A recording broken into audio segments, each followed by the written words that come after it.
so that it could be selected by teachers to be included. And so when of course we had many tragic human rights abuses in this country. And in fact, what happened to the Irish during the Great Hunger, I often compare sometimes to the mistreatment that we gave to Native Americans in this country. We drove them off the land, we pushed them out to the west, we forced them to go from productive land to rocky, unproductive land. We destroyed their culture, attempted to treat them like they were second-class citizens. And then, of course, in this country, we had African Americans and the slavery legacy, another huge mistreatment in this country. Of course, we celebrate and remember the Holocaust in these curriculums. But the Great Hunger was actually underreported and not as well known. And that's why it took quite recently, 1997, what was significant, that was the 150th anniversary of the Great Hunger. The Great Hunger took place from 1845 to 1850. And the worst year of that hunger was 1847, the middle year. And it was a very severe winter. Ireland normally has mild weather, but it was a very severe winter. And it was the third year in a row that the potato crops failed. And so it had the highest number of deaths from the Great Hunger. And it was called Black 47. It's still remembered by the Irish as Black 47. So that year I was the Grand Marshal of the New York City St. Patrick's Day Parade. So I made the Great Hunger the theme of the parade that year.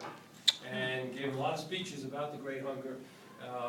And also the government of Ireland during that year also encouraged states like Connecticut, New York, Pennsylvania, and some others to include the Great Hunger in the curriculum, so that young people like you, when you learn about all the unfortunate abuses that human beings have done to one another throughout the country and throughout the world, literally, that maybe you would also learn a little bit about the Great Hunger. So I can't tell you how pleased and thrilled I was just walking over to my office and I saw you in here, and I was hoping it was a group of students like yourselves, because it's a source of great pride to me to see what little contribution I made back in '97. No one will remember that John Lahey was the Grand Marshal of the New York City St. Patrick's Day Parade in 1997.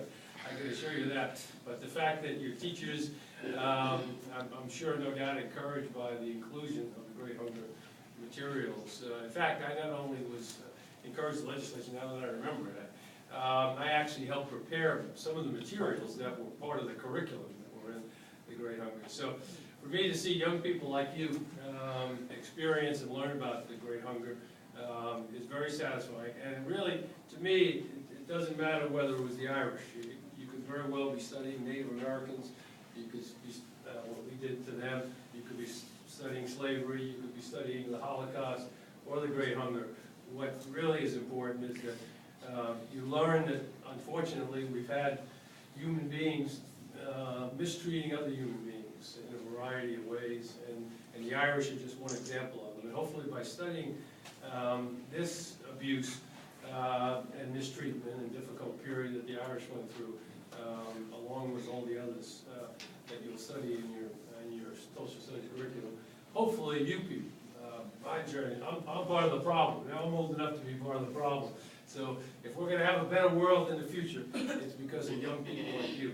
And it's very important, therefore, that you know the history and know some of the things, the bad things. So hopefully you're learning a lot of good things that happened throughout history, but learning some of the bad things, I think, are the best way to make sure that you, as future leaders, will make sure these things won't happen in the future, and that all human beings will treat all other human beings with respect and dignity, regardless of their race or ethnicity or gender or religion or lifestyle or whatever it is, that all human beings are equal and need to be treated equally. So I'm delighted you're here, and hopefully, by being in the room, you'll see some of this artwork. I should say, finally, as a result of all, in 1997, my being the Grand Marshal, a trustee of Quinnipiac, Murray Lender, and his brother Marvin, were so impressed to learn about what the Irish went through. And Murray Lender's of Jewish origin, and his family had to flee Poland to avoid Nazi persecution during II. And when he heard about the Irish, he just sort of identified with it, and he wanted to make sure that after I was Grand Marshal, that this story was continued to be told to young people just like yourselves. So that he generously gave us the money to commission these works of art, to get together all the materials. Charles Getchell's the head of the library. I can't tell you how big his budget is for buying books. Whenever something happens in Ireland and there's another book about the Great Hunger, the Irish famine, I get a request that he needs to buy that book and add it to our library, which I'm thrilled with. But Murray Lender, a generous benefactor. I couldn't have done this by myself, and Quinnipiac couldn't have done it, but a generous benefactor did it, and therefore I'm delighted that this will be here for you and for future generations to learn about this, and as I said, hopefully to make sure that these kinds of things don't happen in the future. Oh, I will. So thanks for coming, and I congratulate and appreciate your teachers bringing you here as well. Thank you, Dr. Lahey. Nice trip. John, thank you very much for your time. Appreciate that. Well, he said it all much better and more eloquently than I ever could. And then there listening to a couple of things I shared with you, I think kind of came together there. But, and one of the points that I would like you to take with you to reinforce what Dr. Lahey said, I would have shared with you had he not joined us, was, again, Murray Lender is Jewish. So here you have Lender's Bagels. You see the Lender's Bagels in the grocery store, frozen bagels, fresh bagels. That's the family. They're the ones who are responsible for their family for the bagels. So here you have that important point that it doesn't matter what religion, what history, what country you came from. It's the subject and the matter and the values seen in preserving and promoting as an educational piece and a historical piece, both mankind, personkind, as we would say today, in humanity and history of other human beings. And that's the intersect there that made reference to earlier. But he's very modest. If we had not had President Lahey's vision and guidance on this, and plus the generous donations of the Lender family, we would not have this special collection that for me as a librarian has been a real pleasure to be a part of. I was going to ask y'all, what does the inside of this room look like to you? A cabin. Cabin, okay, that's good. What else? He's got another descriptive word there. Cave. Cave, okay. Inside of a boat. Inside what? A boat. Boat, there we go, a ship. That was what the architects had in mind.